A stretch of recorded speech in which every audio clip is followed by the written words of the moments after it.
హరి ఓం శ్రీ మహాగణాధిపతయే నమః శ్రీ మహాసరస్వత్యై నమః శ్రీ గురుభ్యో నమః హరి ఓం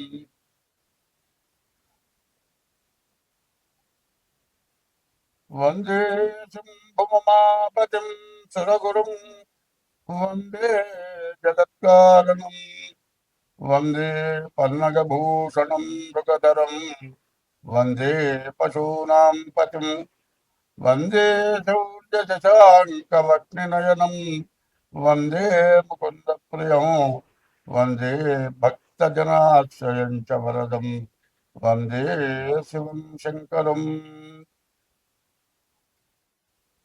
అసలైన విషయం ఒకటి చెప్పుకోవాలి. విష్ణుమూర్తి ఏమో సర్పం మీద పడుకున్నాడు, శివుడేమో సర్పాన్ని ఒక ఆభరణంగా ధరించాడు. మరి బ్రహ్మ విష్ణు మహేశ్వరులు దేవతలు వాళ్ళు సర్పాన్ని ఎంత గౌరవించారు. ఆయనేమో ఆభరణంగా ధరించా, ఆయనేమో చెయ్యలుగా ధరించా. మరి ఆ సర్పానికి ఎంత విలువ ఉంటే వాళ్ళు ఎట్లా చేశారు. మనమంతా కూడా ఈ సర్పాన్ని భయపడి దాన్ని చంపి దానివల్ల కాలసర్ప దోషాలు, కుజ దోషాలు ఇటువంటివి వచ్చి మనం అందరం బాధపడుతున్నాం. సర్పాన్ని చూస్తే మనకు భయం ఎక్కువ. ఎందుకంటే బ్రాహ్మణానాం అనేకత్వం, బ్రాహ్మణులకి ఏకత్వం లేదు, తలావ పద్ధతిలో ఉంటారు. సర్పానామత నిత్యయోహో, సర్పాలు 23 గంటలు నిద్రపోతాయి. 1 గంటలో వచ్చి ఆహారం వెతుక్కొని తిని వెళ్ళి పడుకోవాలి. ఈ లోపల ఎవరన్నా అడ్డం వచ్చామనుకో పక్కకి తప్పించుకొని వెళ్ళిపోవటానికే చూస్తాయి. కానీ మనం ఏదైనా కొడదామనే పరిస్థితి వస్తే అప్పుడు కాటేస్తాయి. సర్పం స్వయంగా ఒకరిని కాటేయాలి, చంపాలి అనే ఉద్దేశం సర్పానికి ఎప్పుడూ లేదు. నేను అనుభవంగా చూశా. సర్పం కనపడగానే 2 చేతులు ఎత్తి దండం పెట్టి, కళ్ళు మూసుకొని దండం పెట్టి కళ్ళు తెరిచి చూసేటప్పుడు కదా సర్పం లేదు, వెళ్ళిపోయింది. అది మాయమైపోయిందో ఎట్లా పోయిందో అది దేవుడికే తెలియాలి.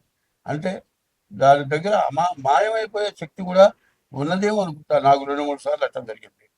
మరి ఆ సర్పం దేవతా సర్పాలు. సర్పాలు దేవుడి దగ్గర ఎప్పుడు ఉంటాయి.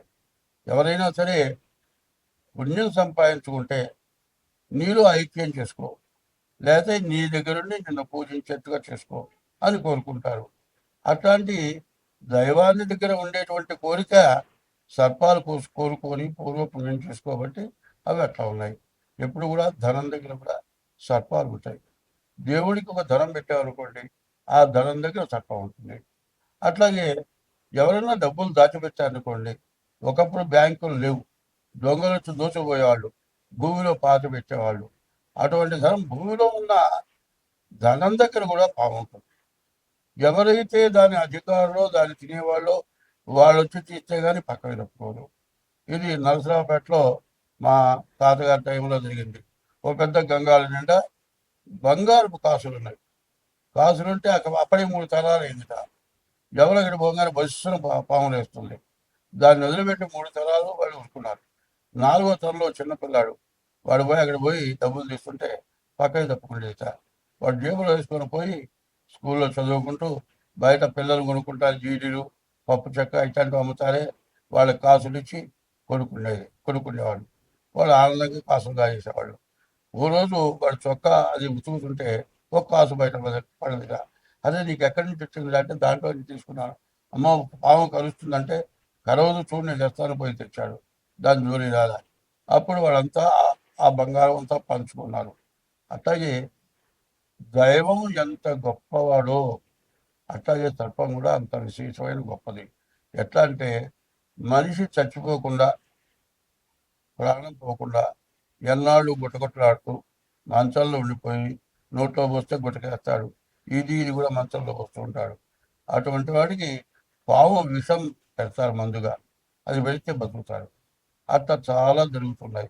ఇప్పుడు చూడండి, ఎయిడ్స్ వ్యాధికి వచ్చేప్పటికల్లా పాము విషమే ఎయిడ్స్ వ్యాధికి వాడుతున్నారు. ఇది కూడా కాకుండా ఈ తేలు మందు కొన్ని వ్యాధులు వచ్చినాయి.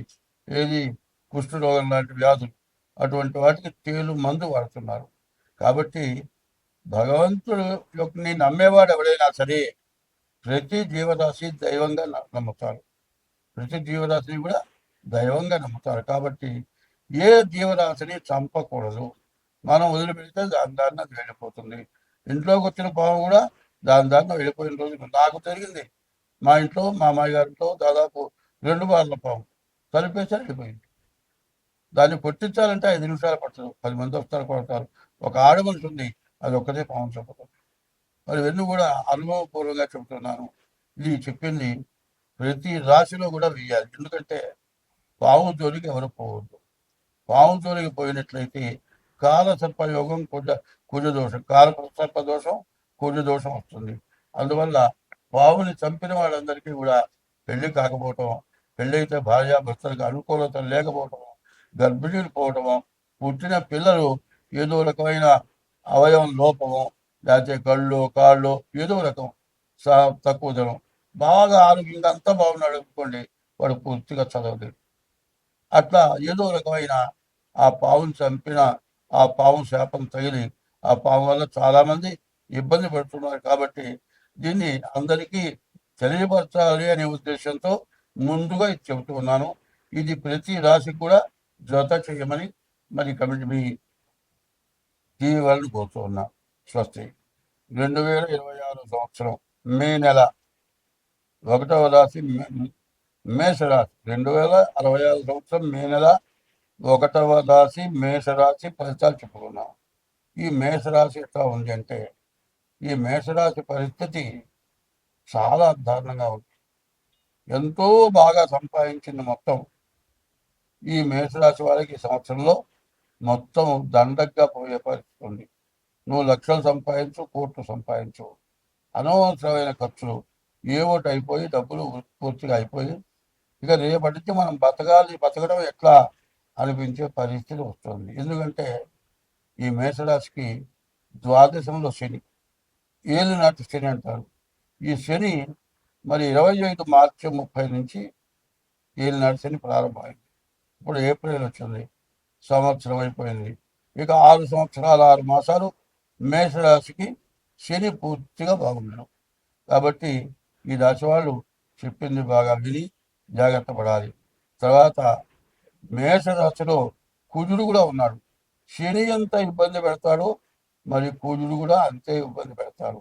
అయితే ఈ రాశులకి ఏకాదశంలో రాహు, ద్వితీయంలో బుధుడు, తృతీయంలో శుక్రుడు, ఈ 3 గ్రహాలే బాగున్నాయి. ఈ 3 గ్రహాలు ఏం చేస్తాయి?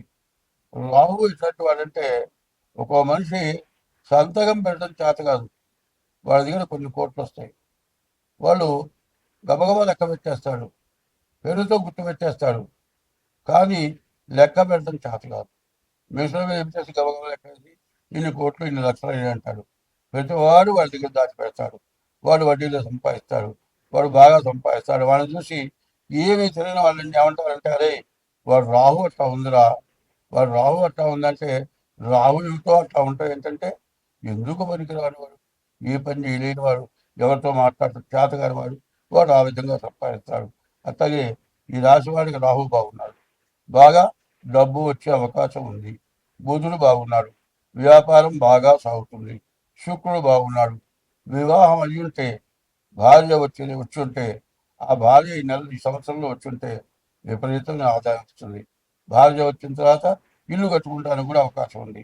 ఇట్లా బాగా మంచి జరిగేది రాహు వల్ల, బుధుడి వల్ల, శుక్రుడి వల్ల. కానీ ఈ మంచి మొత్తాన్ని శని కుజులు పూర్తిగా మింగేసేస్తారు.